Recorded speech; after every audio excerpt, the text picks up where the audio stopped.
By James Mathias, who's the Chief of Staff at the Menzies Research Centre. Thanks for joining us, James. I want to go straight to your first question because it relates to that promise, and you've asked people whether Anthony Albanese's election promise was to reduce average household electricity bills by $275 a year. Do you believe he will achieve this?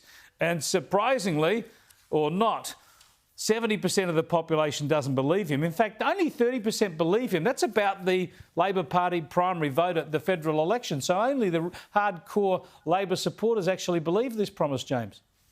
Well, that's exactly right, Chris, and it's good to be with you. You know, these results are pretty definitive, and to have 70% of people say that they don't actually believe you will achieve it is pretty stark. And what's interesting about this poll is that we asked the exact same question when Albo announced it in December, and 63% of people at the time didn't believe him. So he's had a bit of a 7-point slip. And I like to see your cameo there of how many times he said it. But what was interesting is that in the first week of Parliament, the first week coming back, is that him and his Environment Minister, Chris Bowen, actually started to crab walk away from it. And when asked repeatedly about whether they could commit to that $275 target, they crab walked away from it. So no doubt that voters have taken note of that, and they've had a 7-point slide in where they were in December on this. Yeah, well, you'd be mad to believe it now. It just ain't going to happen. Now, we've talked on this show about an issue that I think is being ignored too much around the country, and that is this plan by Labor and the unions in particular to try and direct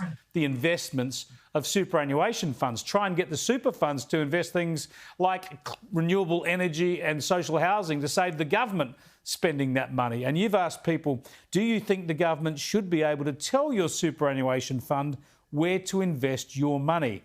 And thankfully, 80% of people say no. People say it's their money and it shouldn't happen. Surprisingly, 20% say yeah.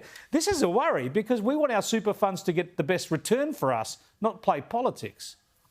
That's exactly right. And I'm so glad that 80% of people agree with the fact that super is set up for their retirement. Can you imagine if you were 64 or 65, Chris, going into the golden age of your life with your superannuation that was set up there to be a nest egg for it, and then for a super fund to turn around and say, I'm sorry, your payout is about 10% lower because the government has directed us to invest in their pet projects. I mean, how does this go for expanding into pork barrelling using $3.4 trillion of super fund money to invest in electricity you directed to? I mean, it's just not on, and the Australian people agree. It's not on, and just imagine being in your 60s. Hey, I'm at least weeks away from that. Now, let me show you a stunt that we've all seen previously last week, or on the weekend, wasn't it? On Friday, I think it was. Here's Shaquille O'Neal meeting with Anthony Albanese to supposedly lend his voice of support to the Indigenous voice to Parliament. A bizarre stunt.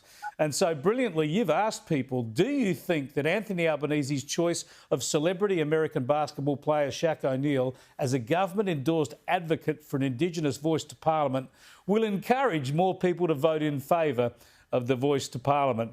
And 69% of people say no, they don't think it'll help. But yet again, there's almost a third of people, about the same as the Labor Party primary vote, 31%, saying they actually think that'll help. They actually think the Shaq attack will help the voice.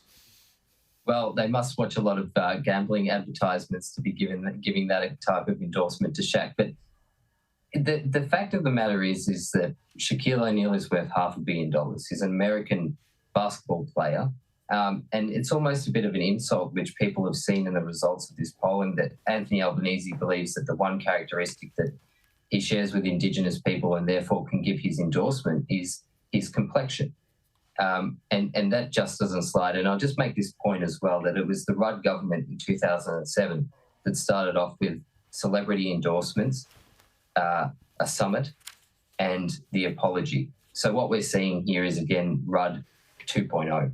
Yeah, it is very familiar. There's a sense of déjà vu all over again, as they say.